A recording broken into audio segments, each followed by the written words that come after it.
সাংবাদিক ভাই ও বোনেরা এবং আমার সহকর্মীবৃন্দ, আসসালামু আলাইকুম। আজকে আমার এই এয়ারপোর্টে আসার উদ্দেশ্য হলো আমাদের থার্ড টার্মিনাল, যেটা হয়তো আমরা উদ্বোধন করব কিছুদিনের ভিতরে। এখানে কি পরিমাণ ইমিগ্রেশনের জনবল লাগবে এটা অ্যাসেস করা এবং তাদের জন্য কি ধরনের প্রভিশন আছে এগুলি দেখার জন্য। তারপরে হলো আমি এখানে দেখে গেলাম যে আমাদের যারা আছে, এই যে ধরেন আমার ভাইয়েরা যারা বিদেশে যাচ্ছে এবং বিদেশ থেকে আসছে, তাদের কোনো সমস্যা আছে কিনা, ইমিগ্রেশনে কোনো ঝামেলা হয় কিনা, এগুলি ব্যাপারে দেখার জন্য। তো এখানে যা দেখা গেছে যে থার্ড টার্মিনালের ওই এলাকাটা খুবই সুন্দর হয়েছে এবং এটা যে অপারেট করার পরে আমাদের যে এখন যে এয়ারপোর্টে যে একটু অনেক সময় একটু হ্যাসেল হয়, এটা হয়তো আর হবে না। এবং এই থার্ড টার্মিনালটা হয়ে গেলে আমাদের যারা যাচ্ছে বিদেশে তাদের জন্য সুবিধা হবে এবং যারা বিদেশ থেকে আসছে তাদের জন্য অনেক সুবিধা হবে এবং এটার অপারেশনাল ক্যাপাবিলিটি অনেক অনেক বেশি। এখন আপনাদের যদি কারো কোনো প্রশ্ন থাকে জিজ্ঞেস করতে পারেন।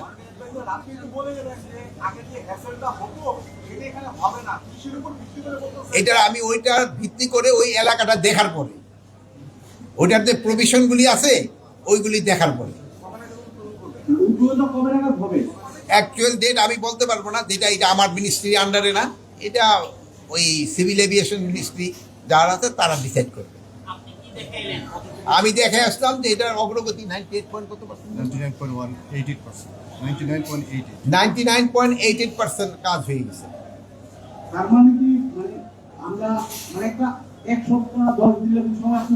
এটা আমি বলতে পারবো না। এখানে হয়তো অটোমেটেড সিস্টেম অনেক কিছু আছে। আমরা এই উদ্বোধনে খেলা আজকে 2 বছর ধরে দেখছি। সাবেক শেখ হাসিনা সরকার কিন্তু এগুলো উদ্বোধন করে দিয়ে গেছে, বলা হয়েছিল 6 মাস 1 বছরের মধ্যে সেখানে ফ্লাইট চালু হবে। এখন আপনারা দায়িত্ব নিয়েছেন প্রায় 1 বছর হয়ে গেল। আর কতদিন চলবে এটা? 2 দিন পর পর আপনারা এক এক উপদেষ্টা আসেন, এয়ারপোর্ট পরিদর্শন করেন, থার্ড টার্মিনালে যান, আমরা ধরে আসি। আমি কিন্তু থার্ড টার্মিনাল গেছি এয়ারপোর্ট উদ্বোধনের দেখার জন্য না। আমি গিয়েছি যেটা ইমিগ্রেশনে আমার কত পরিমাণ লোক লাগবে এবং এই ইমিগ্রেশনের জন্য এই ম্যান পাওয়ারটা আমাকে স্যাংশন করে পাঠাইতে হবে। এই জন্য আরেকটা জিনিস হলো কে কি বলে গেছে আমি এটা বলতে পারবো না। এই জন্য তো আমি বললাম যেটা কবে উদ্বোধন হবে আমি বলতে পারি না। যেটা আমি জানি না ওইটা আমি বলবো না। সিভিল এভিয়েশনের চেয়ারম্যান আপনারা পরে জিজ্ঞেস করেন, ও হয়তো উনিও রিসেন্টলি জয়েন করছে, ওনার পক্ষ তো এই মুহূর্তে বলাটা সম্ভব হবে না। ইমিগ্রেশনের যে চালু যে সময় হবে ওই প্রস্তুতিটা যেন আমি নিতে পারি, আবার আমার জনগণ থাকে এবং আমি ঠিক মতো তাদের ইউজ করতে পারি, এইটার প্রস্তুতি আমাদের। সংখ্যাটা তো আমার এখন প্রায় আমাদের এখানে 400-র মতো লাগবে। হ্যাঁ অবশ্যই। এই আমি জানি আমি ভাবছিলাম প্রথমে গোপালগঞ্জ জিজ্ঞেস করলাম। 4 জন না 5 জন নিহত হয়েছে।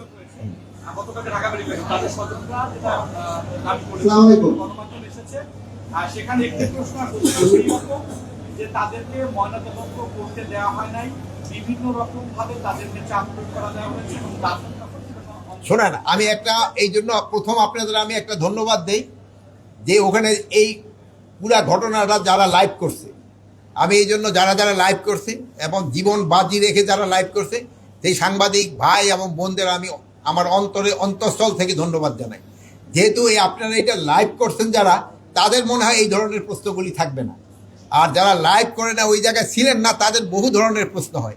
এই জন্য আমি আপনাদের অনুরোধ করব, আপনাদের চ্যানেলগুলি যদিও অনেক সময় একটু রিস্ক হয়, সাংবাদিকের চাকরির একটু রিস্ক, আমিও হয়তো একসময় সাংবাদিকতা করছি, চাকরির একটু রিস্ক। তারপরে এই যদি আপনারা লাইভ করেন অনেক প্রশ্নের উত্তর ওখানেই পাওয়া যায় এবং সঠিক উত্তরটা পাওয়া যায়। তা না হলে ওই স্পেকুলেশন, আমরা এসি রুমে বসে অনেক কিছু স্পেকুলেট করতে থাকি, অনেকে অনেক কথা বলতে থাকে। যদি লাইভ করে সবচেয়ে ভালো। যারা এটা লাইভ করছে আমি তাদের ধন্যবাদ জানাই। ভবিষ্যতে যে আমাদের সাংবাদিকতা কতটা উন্নতি হয়েছে এটা কিন্তু এই লাইভে দেখা হয়েছে। প্লাস আমাদের সাংবাদিকেরা যে কত সাহস, এটাও তারা কিন্তু এই গোপালগঞ্জে প্রমাণ করছে।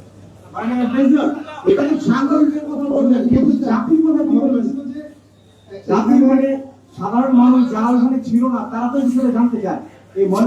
শোনান, সাধারণ বিষয়টা তো ওখানেই দেখতে পারতে। ময়না তদন্ত যেমন ধরেন যে ঢাকার যেটা আছে, এটা তো ময়না তদন্ত হচ্ছে। আর কয়েকটাতেও দেখছেন যে ডেড বডি তারা নিজেরই চলে গেছে, তো ময়না তদন্ত কিভাবে হবে? ওইগুলি যদি দরকার হয় আবার ময়না তদন্ত হবে। ডেড বডি তো ইচ্ছের থেকে যদি প্রয়োজন হলে উত্তোলন করে তো ময়না তদন্ত করা যায়। আরেকটা দেন, একজন আর কারো আমার একটা শেষ প্রশ্ন, সেটা হচ্ছে মাননীয় বেঞ্জর, এই বিষয়টা নিয়ে বিভিন্ন ধরনের কথা আসছে এবং আপনার যে গোয়েন্দার যে বিষয়টা, সেই বিষয়টা আপনার প্রেক্ষিতে গোয়েন্দা ব্যর্থতার বিষয়টি অনেক বড় করে আসছে। আমার প্রশ্ন হচ্ছে, এই গোপালগঞ্জের ঘটনায় এক কথায় দায় আপনি কাকে দিলেন? শোনেন, এটা ব্যাপারে একটা কমিটি গ্রহণ করা হয়েছে, এই কমিটিতেই নির্ধারণ করবে এটা কার দায়। তো জানেন একটা হাই পাওয়ার কমিটি করা হয়েছে, যেটা আপনারাই প্রচার করছেন। আপনারা কিন্তু সব খবর জানেন, শুধু আমার মুখ দাউন একটা বাইর করতে চান, কিন্তু আপনারা জানেন ওইটা কিন্তু একটা কমিটি করা হয়েছে। কমিটি আপনাদের যে বের হবে ওইটা আবার দেখবেন যে আপনারা জানবেন, ওই কমিটির যে রিকমেন্ডেশন ওইভাবেই ব্যবস্থা নেওয়া হবে। আপনারা ভালো থাকেন, দোয়া করি। আল্লাহ হাফেজ।